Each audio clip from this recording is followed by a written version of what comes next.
गजाननं भूतगणाधिसेवितं कपितजम्बूफलचारुभक्षणम् उमासुतं शोकविनाशिकारकं नमामि विघ्नेश्वरपादपङ्कजम्। देवी प्रपन्नार्थिहरे प्रसीद प्रसीद माता जगदोऽखिलस्य। प्रसीद विश्वेश्वरि पाहि विश्वं त्वमीश्वरी देवी चराचरस्य। गुरुर्ब्रह्मा गुरुर्विष्णु गुरुर्देवो महेश्वरा। गुरुर्साक्षात् परब्रह्म तस्मै श्रीगुरवे नमः।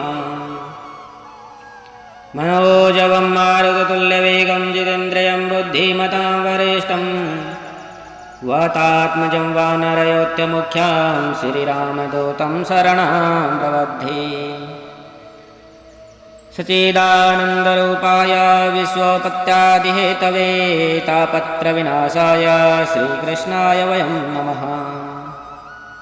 कृष्णाय वासुदेवाय हरे परमात्मने प्रणतक्लेशनाशाय गोविन्दाय नमो नमः। बोलिए शंकर भगवान की जय, विष्णु भगवान की जय, कृष्ण भगवान की जय। श्रीमद्भागवत महापुराण प्रथम स्कंद प्रथमो अध्याय। श्री सूत जी से शौनकादि ऋषियों का प्रश्न। एक बार भगवान विष्णु एवं देवताओं के परम पुण्यमय क्षेत्र नैमिषारण्य में शौनकादि ऋषियों ने भगवत प्राप्ति की इच्छा से सहस्त्र वर्षों में पूरे होने वाले एक महान यज्ञ का अनुष्ठान किया। एक दिन उन लोगों ने प्रातःकाल अग्निहोत्रादि नृत्य कृत्यों से निवृत्त होकर सूत जी का पूजन किया और उन्हें ऊंचे आसन पर बैठाकर बड़े आदर से यह प्रश्न किया। ऋषियों ने कहा, सूत जी आप निष्पाप हैं।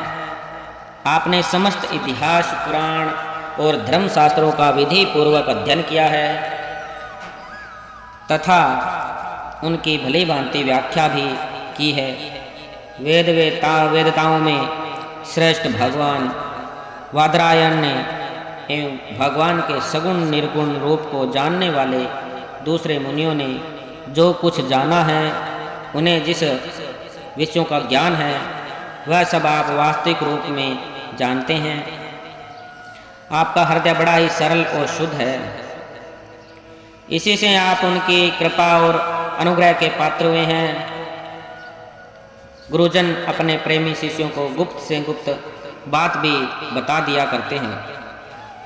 आयुष्मान आप कृपा करके यह बतलाइए कि उन सब शास्त्रों पुराणों और गुरुजनों के उपदेशों में कलियुगी जीवों के परम कल्याण का सहज साधन आपने क्या निश्चय किया है। आप संत समाज के भूषण हैं। इस कलयुग में प्राय लोगों की आयु कम हो गई है। साधन करने में लोगों की रुचि और प्रवृत्ति भी नहीं है। लोग आलसी हो गए हैं। उनका भाग्य तो मंद है, समझ भी थोड़ी है। इसके साथ ही वे नाना प्रकार की विघ्न बाधाओं से घिरे हुए भी रहते हैं। शास्त्र भी बहुत से हैं, परंतु उनमें एक निश्चित साधन का नहीं, अनेक प्रकार के कर्मों का वर्णन है। साथ ही वे इतने बड़े हैं कि उनका एक अंश सुनना भी कठिन है। आप परोपकारी हैं। अपनी बुद्धि से उनका सार निकालकर प्राणियों के परम कल्याण के लिए हम श्रद्धालुओं को सुनाइए, जिससे हमारे अंतकरण की शुद्धि प्राप्ति हो। प्यारे सूत जी, आपका कल्याण हो। आप तो जानते हैं कि यदुवंशियों के रक्षक भक्तवत्सल भगवान श्री कृष्ण वासुदेव की धर्मपत्नी देवकी के गर्भ से क्या करने की इच्छा से अवतीर्ण हुए थे, हम उसे सुनना चाहते हैं। आप कृपा करके हमारे लिए उनका वर्णन कीजिए, क्योंकि भगवान का अवतार जीवों के परम कल्याण और उनकी भक्त प्रेमीमयी समृद्धियों के लिए ही होता है। यह जीव जन्म मृत्यु के घोर चक्र में पड़ा हुआ है। इस स्थिति में भी यदि वह कभी भगवान के मंगलमय नाम का उच्चारण कर ले तो उसी क्षण से मुक्ति हो जाए, क्योंकि स्वयं भय भी भगवान से डरता है। सूत जी परम विरक्त और परम शांत मुनिजन भगवान के चरणों की शरण में ही रहते हैं। अतएव उनके स्पर्श मात्र से संसार के जीव तुरंत पवित्र हो जाते हैं। इधर गंगा जी के जल का बहुत दिनों तक सेवन किया जाए तब कहीं पवित्रता प्राप्त होती है। ऐसे पुण्यात्मा भक्त जिनकी लीलाओं का गान करते रहते हैं, उन भगवान का कलिमल हारी पवित्र यश भला आत्म शुद्धि की इच्छा वाला ऐसा कौन मनुष्य होगा जो स्मरण न करे। वे लीला से ही अवतार धारण करते हैं। नारद आदि महात्माओं ने उनके उद्धार कर्मों का गान किया है। हम श्रद्धालुओं के प्रति आप उनका वर्णन कीजिए। बुद्धिमान सूत जी सर्व समर्थ प्रभु अपनी योग माया से स्वच्छंद लीला करते हैं। आप उन श्री हरि की मंगलमयी अवतार कथाओं का अब वर्णन कीजिए। पुण्य कीर्ति भगवान की लीला सुनने से हमें कभी भी तृप्ति नहीं हो सकती, क्योंकि रसज्ञ श्रोताओं को पद पद पर भगवान की लीलाओं में नए नए रस का अनुभव होता है। भगवान श्री कृष्ण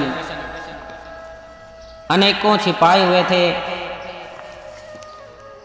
अपने को छिपाए हुए थे। लोगों के सामने ऐसी चेष्टा करते थे मानो कोई मनुष्य हो, परंतु उन्होंने बलराम जी के साथ ऐसी लीलाएं भी की है, ऐसा पराक्रम भी प्रकट किया है जो मनुष्य नहीं कर सकते।